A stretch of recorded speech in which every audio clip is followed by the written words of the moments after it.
my topic is choosing the right TKI in advanced EGFR mutant NSCLC. Now, as we know, the EGFR gene, there are different kind of mutations which can cause the tyrosine kinase domain to change and result in increased kinase activity of EGFR, and this leads to cell proliferation and further development of cancer. So they're observed in around 40% of patients in Asian populations and around 20% in non-Asian populations, and in Indian patients it's around 20 to 23%. Common mutations are EGFR deletion in exon 19 and point mutation in exon 21 L858R.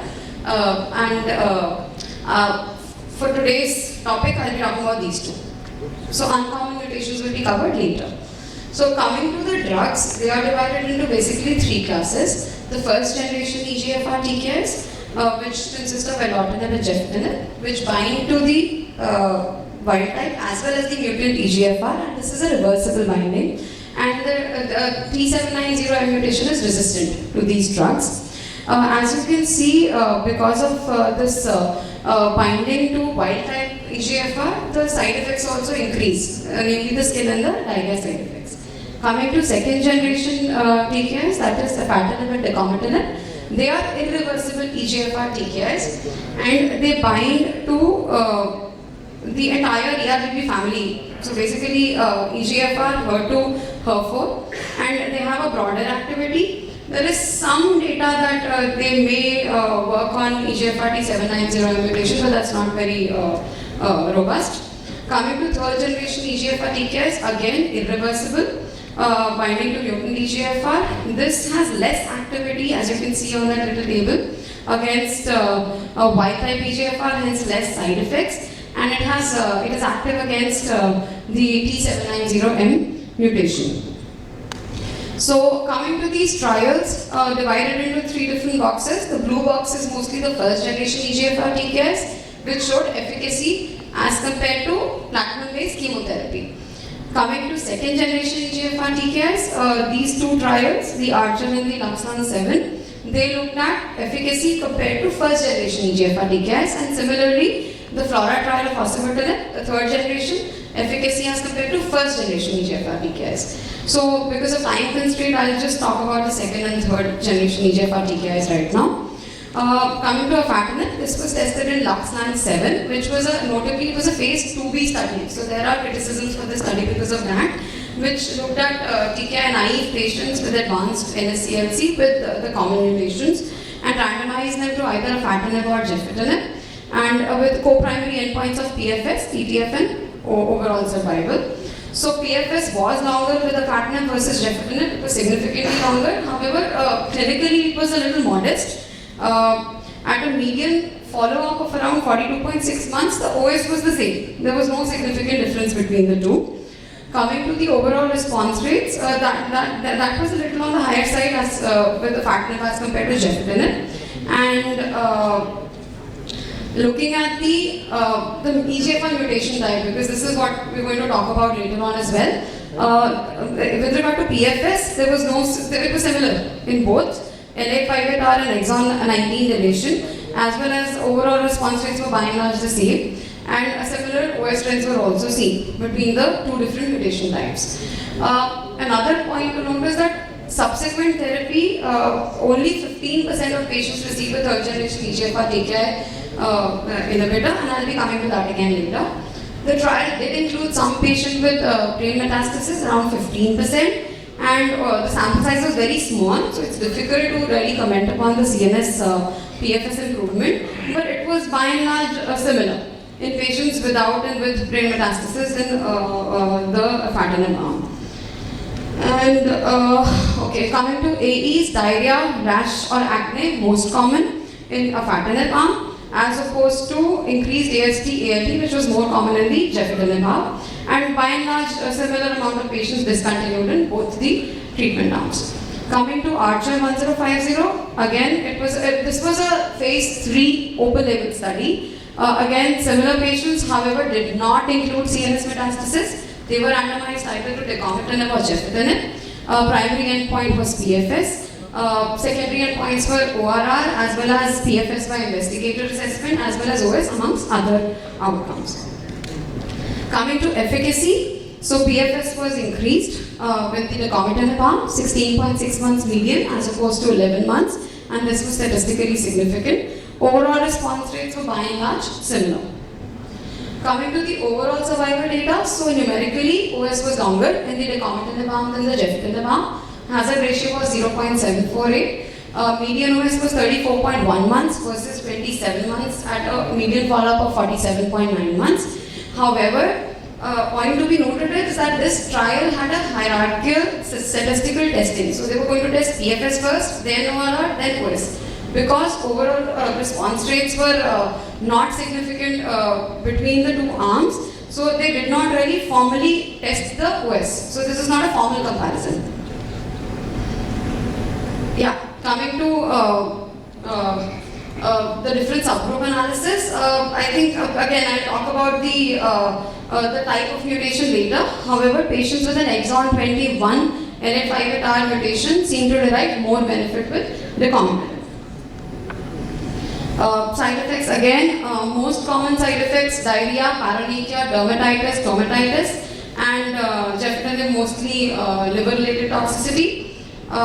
Almost 87% of the patients had diarrhea. Coming to dose reductions, nearly 66% of patients needed dose reduction in recombinant as opposed to 8% in gefitinib arm, and almost 10% had to permanently discontinue because of toxicities in the recombinant arm. However, for those patients who needed a dose reduction, the overall survival benefit was still maintained. Coming to the impact on next treatment, again, I'd like to highlight that only around 10% of patients received subsequent third generation EGFR TKI in this study as well. Coming to the osimertinib efficacy trial, which was the FLORA, that is the first line aura. This was a phase 3 double-blinded study. Again, a similar patient subtype. They did include patients with stable CNS metastasis, and patients were randomized to osimertinib versus either gefitinib or erlotinib.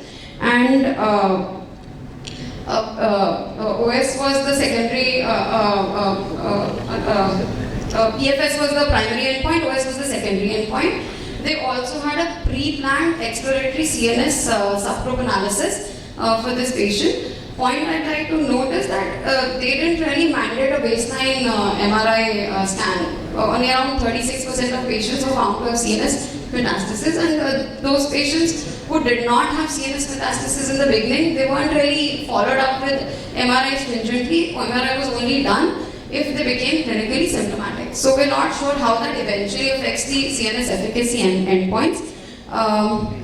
Coming to the PFS, PFS was longer with osimertinib, 18.9 months versus 10.2 months, and overall response rate was again the same between the two arms. Coming to the CNS PFS, that was also longer, not reached versus 13.9 months, and response rates were higher, 91% versus 68%. In those patients were more than one measurable CNS lesions. Responses were also better in those patients who had non-measurable lesions, and there was some trend to some improvement with leptomeningeal disease, which has been subsequently confirmed in various other real-world data analysis. Coming to those patients who had CNS progression, less patients had CNS progression, around 20% on osimertinib, as opposed to around 40%, double the patients who received first generation EGFR TKI. Overall survival was increased with osimertinib as opposed to gefitinib and erlotinib. Median was 38.6 versus 31.8 months, and this was statistically significant. Coming to the subgroup analysis, Asian patients seem to derive less benefit with osimertinib.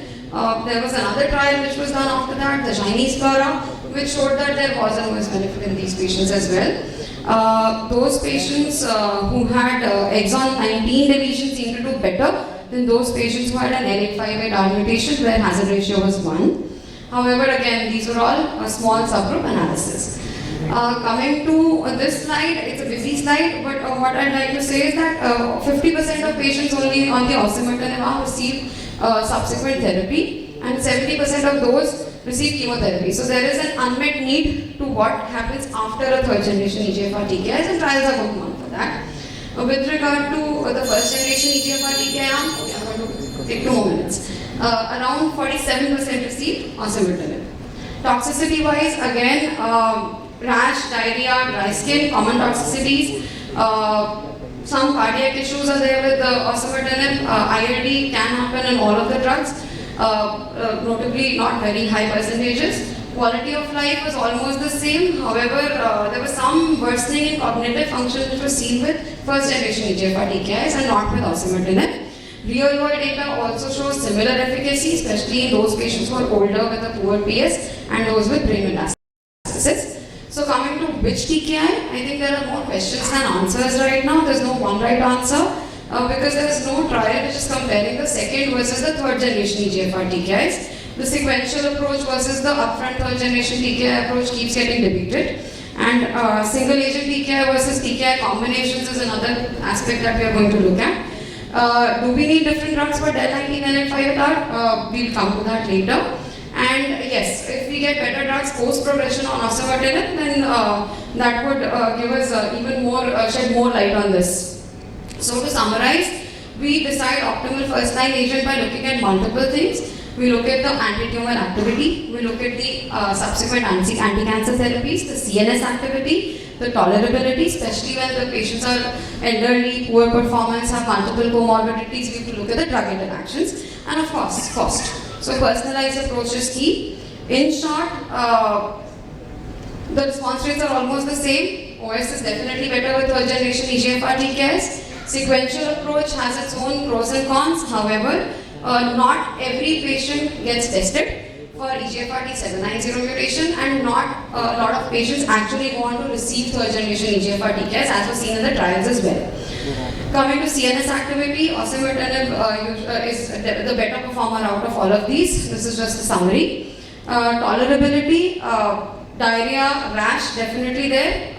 Mostly the comitinib is the one which causes more toxicity, needs more dose discontinuations and dose reductions.